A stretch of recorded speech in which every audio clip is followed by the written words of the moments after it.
Assalamu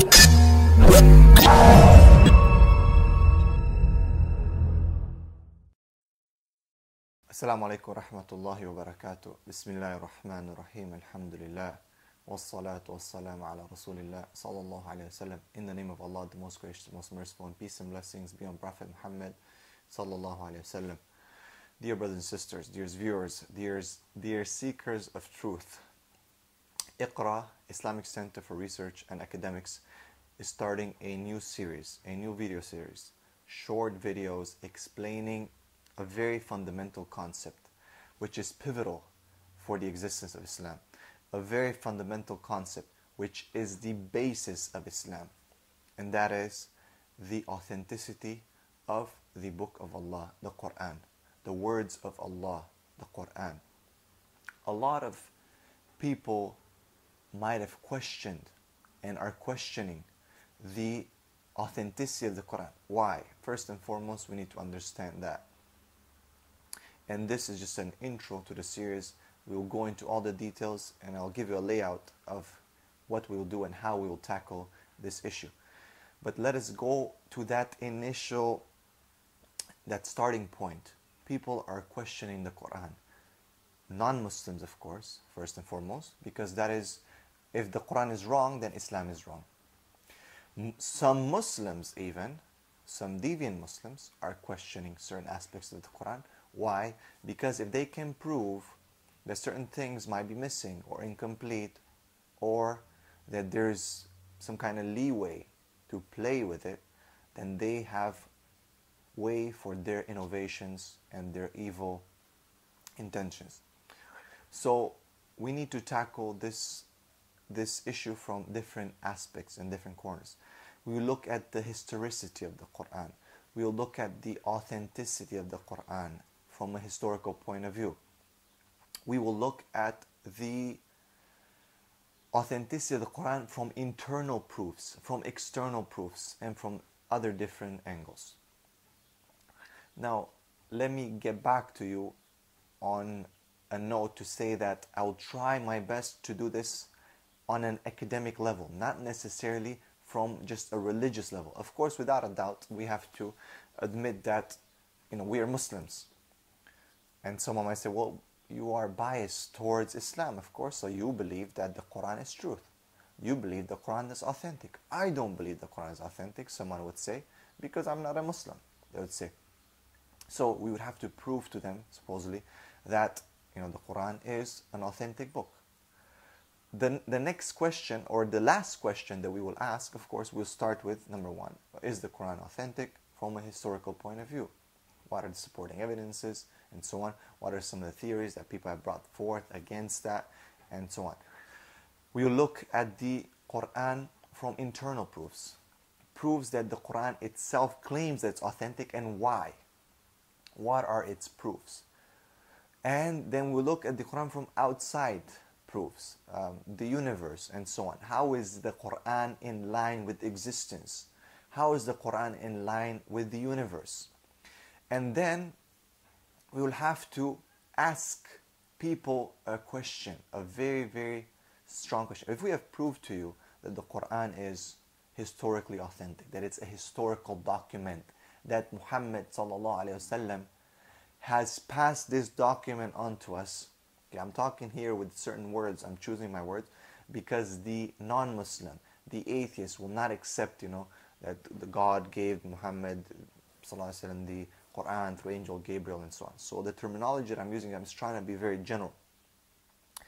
So if we establish that the Quran is a historical document, it's authentic historical document, and that it has internal proofs to back that up, that it has certain strengths inside of it, in the information that it contains, knowledge that is extra-human or above human abilities, knowledge that no human would have been able to know. Moving on, if it has information that is in line with the universe, with the way humanity moves and exists, with the way that the existence falls in line, then we need to ask the people finally a question: as to, well, if we've proven all these things, can you give us any other alternative where it is from? If it is not from where we claim as Muslims, as believers, as people of faith, that it is from God, then where is it from? What is the next theory? Because you have to understand, first of all, now I'm addressing Muslims, that people who bring these claims forward, actually, they're not coming from a, I'm not saying all of them, I'm not trying to blanket everyone and generalize, but most people will not be coming from a faith point of view, or seeking faith, or seeking truth for that matter. They're coming from a so-called critical background, and they would do that with anything else. It's not just the Quran. They will do that with everything in their life. It's just about trying to find fault in something, not trying to find truth. There's a different, there's a difference between the two. Because when you're trying to find truth, you're open to both fault and truth. You're open to falsehood and truth. But when you're only looking for falsehood, when you've already have predisposed ideas that, no, I know the Quran is wrong, I just need to prove it. That is the wrong approach.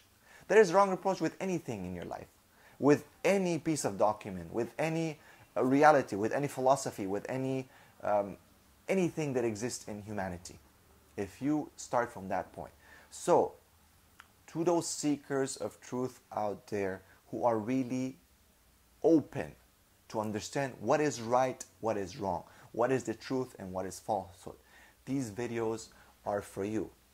We will analyze the preservation or the historicity of the Quran, how the Quran was passed on, what were the educational methods that were implied during the time of Prophet Muhammad sallallahu alaihi wasallam. And I will believe that this period has been questioned by some people, but for the sole purpose that they need to cover the whole, right spectrum. Not because there's anything valuable or anything that they can stand upon there.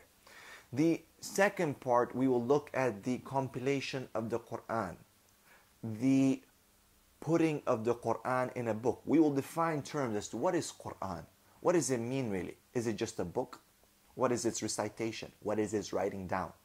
So we will look at all these things, and we'll look at the time of Abu Bakr, which of course comes under criticism because of the so-called, gathering of the Quran. And then to the third part, or not the third part, but the third part, yes, the gathering of the Quran under Uthman, which comes under a lot of criticism because of the so-called burning of some of the material. And then we'll move on to the methodology of how the Quran was passed on. The allegations of disagreement between the Mus'haf of Ibn Abbas, supposedly, of Ibn Mas'ud, sorry. We will look at the methodology of passing on the Quran. We will look at the ahruf, or the letters, supposedly, or the different, we look at the qira'at, different methodologies reciting the Quran. We will look at defining what does this mean. What is the strong opinion, what it really means? Is it just dialect? Is it just a different way? How is it? Is it a different Quran? Why is it that these dialects or these ahruf are in the Quran, and so on? Is it a miracle of it, or is it just mere chance, or it's a by default a mistake, so people have made it or have standardized it and such. So we will look at these, and then we will move to close with the methodology of how the Quran is preserved even today, how it is learned today, and so on. And overall, in the package that we'll present to you, with the will of God, inshallah, utilizing academic research, citing our work, and so on, we will actually prove, inshallah, without a shadow of doubt, the credibility of the Quran, the historicity of the Quran, the mu'jiz, or the supernatural Quran, or its nature of the Quran, the nature of the Quran, supernatural nature of the Quran. And we will leave it up to the viewers to decide. You'll be faced with a choice in the end. Is this really what these people are claiming to be? It's just, to you, the non-Muslims, just a claim. To the Muslim, inshallah, it will be a strengthening, a reassurance of their iman, Because Allah subhanahu wa ta'ala has said in the Quran, بعد أعوذ بالله من الشيطان الرجيم إنا نحن نزلنا ذكره وإنا له لحافظون. But indeed, we have revealed this reminder, and indeed, it's upon us, we will preserve it. So Allah has given this guarantee, and in other verses, in different ways, He has promised to preserve this Quran, to take it upon Himself, God the Almighty, the Creator of the heavens and the earth, to preserve this book as a sign for humanity that this is the right way, that there is proof for it. It's not just blind following, it's not just closing eyes as many people, skeptics and atheists and so-called scientific people will claim, where they just generalize and sweep everyone under the same rug, saying they're just religious, religious people, so-called faithful people, dogma and so on, irrational, illogical, dogmatic types of understandings that people are just, following, just the lame people and so on. That the real smart people, they realize that there is no God, that there is no proof. So we will actually we will use a lot of the methodologies, scientific methodologies, the scientific approach in looking at proofs, in weighing proofs, and rejecting or accepting. So we ask you, ICRAA.org, Islamic Center for Research and Academics, is asking you your support, spreading these videos, putting the word out there, following, supporting the research that we are doing, the academic research that we are doing, the articles that we are writing, the high standards that we are trying to achieve. We cannot do except, of course, by the will of Allah, the blessing.